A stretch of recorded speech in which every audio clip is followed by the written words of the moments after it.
एक शाम प्राची टीवी पर सीरियल देख रही होती है, तभी उसकी सास वहाँ आती है। अरे सीरियल में तो ऐसे मग्न है जैसे आज रात का खाना पड़ोसी आकर बनाएंगे। मुझे पता ही नहीं था आपने अपने बेटे की शादी पड़ोस में भी की हुई है। हैं? मतलब? मतलब इस घर में सारा काम बहू ही करती है, आप तो सिर्फ खर्राटे मारती हैं। अच्छा जी, फिलहाल तो तुम आराम फरमा रही हो, चलो जाओ, ये मेरे टीवी देखने का समय है। इसीलिए मुझे भगाया जा रहा है। सॉरी, अब तो बिल्कुल नहीं जाऊंगी।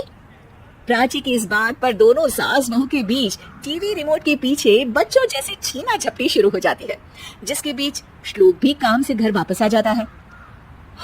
आज मेरी चूहे बिल्ली की जोड़ी किस बात पर झगड़ रही है? अरे तेरे बीवी मुझे टीवी ही नहीं देखने दे रही।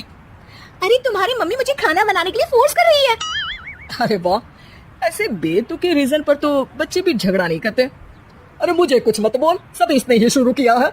हाँ, जैसे आप तो बहुत दूध की धूली है ना। अरे बस दोनों चुप। प्राची जाओ, खाने की तैयारी करो। और माँ तुम छोड़ो, तुम्हें क्या बोलूं, शांति से अपना सीरियल देखो, मुझे दोबारा लड़ने की आवाज सुनाई नहीं देनी चाहिए। ऐसा बोलकर श्लोक वहां से चला जाता है, जिसके पीछे पीछे प्राची भी कुछ न कुछ बड़बड़ाते हुए रसोई में चली जाती है। हाँ, सासू जी को तो कुछ बोलेंगे ही नहीं, बस मुझ पर ही हुक्म चलता है, खाना बनाओ, जैसे मैं इनके घर में खाना बनाने के लिए आई हूँ। इसी तरह शाम बीतती है और रात को श्लोक और प्राची की सास खाना खाकर सोने चले जाते हैं, लेकिन प्राची गुस्से में कुछ खाए बिना काम में ही लगी रहती है।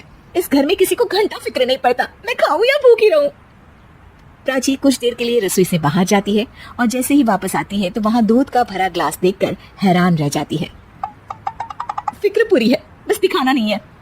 प्राची दूध पीकर सोने चली जाती है और अगली सुबह एक बार फिर सास बहू का कार्टून नेटवर्क स्टार्ट हो जाता है। ये तुमने ही किया है। अरे अजीब जबरदस्ती है, मैं बोल रही हूँ मैंने कुछ नहीं किया। दोनों ने मिलकर पूरे घर को पागल खाना बनाया हुआ है। यहाँ कोई नॉर्मल इंसान तो रह ही नहीं सकता, इसीलिए अब पड़ोसी क्या रिश्तेदार भी घर आने से कतराते हैं। अरे सुन बेटे, तू भी चंगा, तेरी माँ भी चंगी, तेरी बीवी भी चंगी, रिश्तेदार। हाँ जी, आपको नहीं पता क्या, गंगाधर ही शक्तिमान है, रिश्तेदार ही। हाँ बस समझ गया। कभी जानवरों जैसे लड़ेंगी तो कभी जुगलबंदी करेंगी। भाई मैं आप दोनों के बीच में नहीं फंसना चाहता। सास बहू की इस मनमौजी जोड़ी से परेशान होकर श्लोक अपना सिर खुजलाता वहां से चला जाता है। चलो अब मैं भी कीर्तन में जा रही हूँ।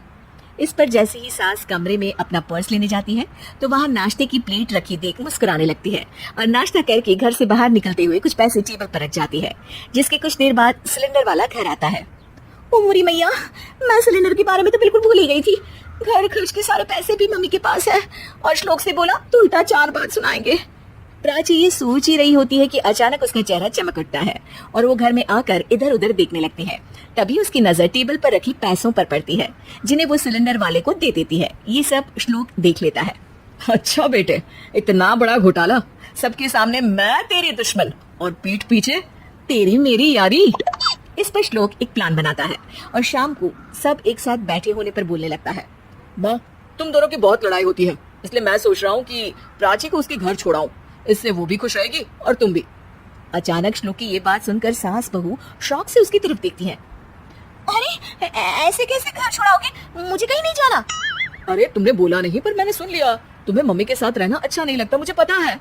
अरे वो अरे, जब बहू खुद कुछ काम बोले तो वो तुझे सुनता नहीं, और अब जो इसने बोला ही नहीं वो तो समझ गया। जब उसे नहीं जाना तो फिर जबरदस्ती क्यों कर रहा है?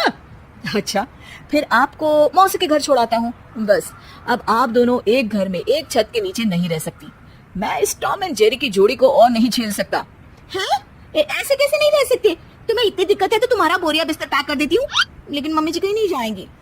बिल्कुल यही सुनना था मुझे।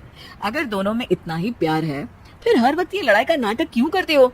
देखा मैंने कैसे माँ किचन में दूध रखती है और तुम उनके लिए कमरे में नाश्ता रखती हो, और कैसे वो पहले ही तुम्हारी दिक्कत समझकर घर में पैसे रखकर बाहर जाती है।